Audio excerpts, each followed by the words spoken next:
পরবর্তী অঙ্ক mx² plus nx plus l সমান 0 এই সমীকরণের মূল দুটির অনুপাত r হলে দেখাও যে r plus 1 whole square divided by r সমান n square divided by mn। প্রদত্ত সমীকরণটি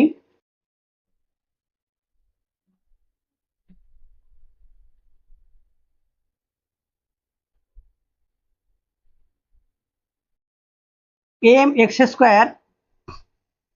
প্লাস nx প্লাস l ধরি ইহার মূল দুটি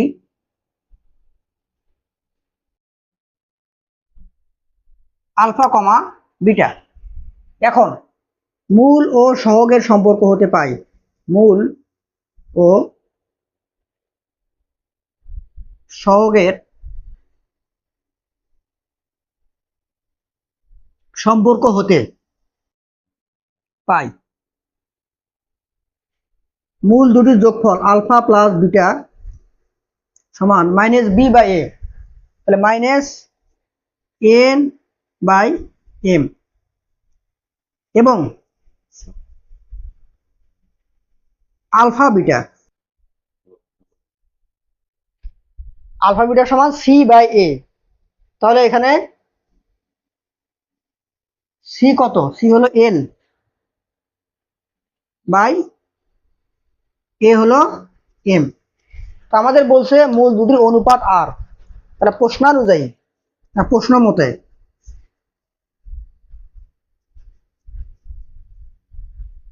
আলফা ইস টু বিটা সমান আর, বা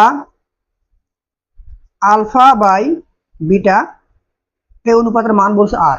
তাহলে এখন আমাদের প্রমাণ করতে হবে যে বাম পক্ষ সমান ডান পক্ষ। আমরা প্রমাণ শুরু করি যে এখানে বাম পক্ষ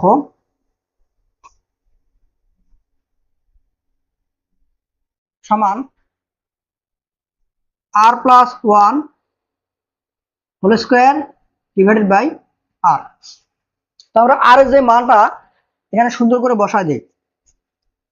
আর এর মান কত? Alpha by beta, alpha by beta plus 1 তারপরে স্কয়ার। ওকে, আর নিচে আমাদের আর এর মান কত? Alpha by beta.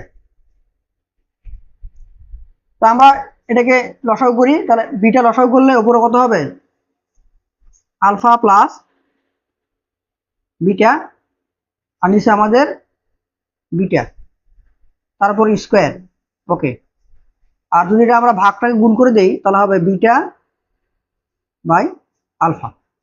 এখন এই আলফা প্লাস বিটা এর মানটা আমরা বসাই দেব।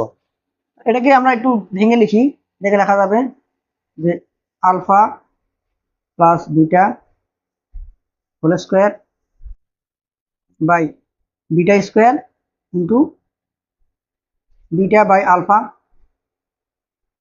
আলফা প্লাস বিটার মানটা বসা দেই minus N by M, minus N by M তারপর স্কয়ার। আর এখানে একটা বিটা, এখানে একটা বিটা কাটা যাবে, তার নিচে থাকবে শুধু আলফা বিটা। আচ্ছা, এই মানটা আমরা পরে বসাই দিব। আচ্ছা বসাই দিই, তাহলে এখানে হবে আলফা বিটা।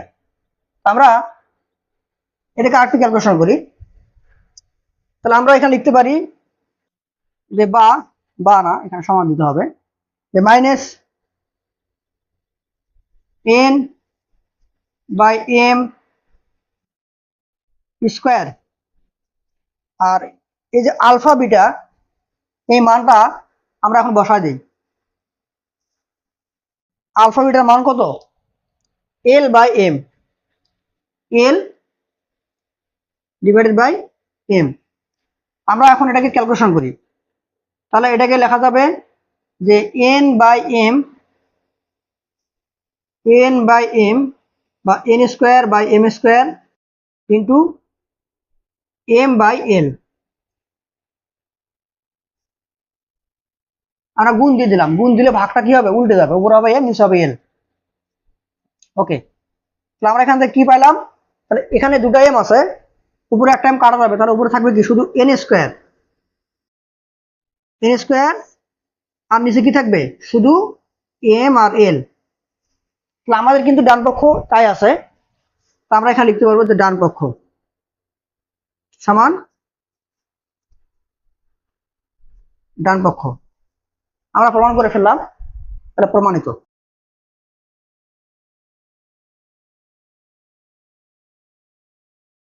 ধন্যবাদ সবাইকে।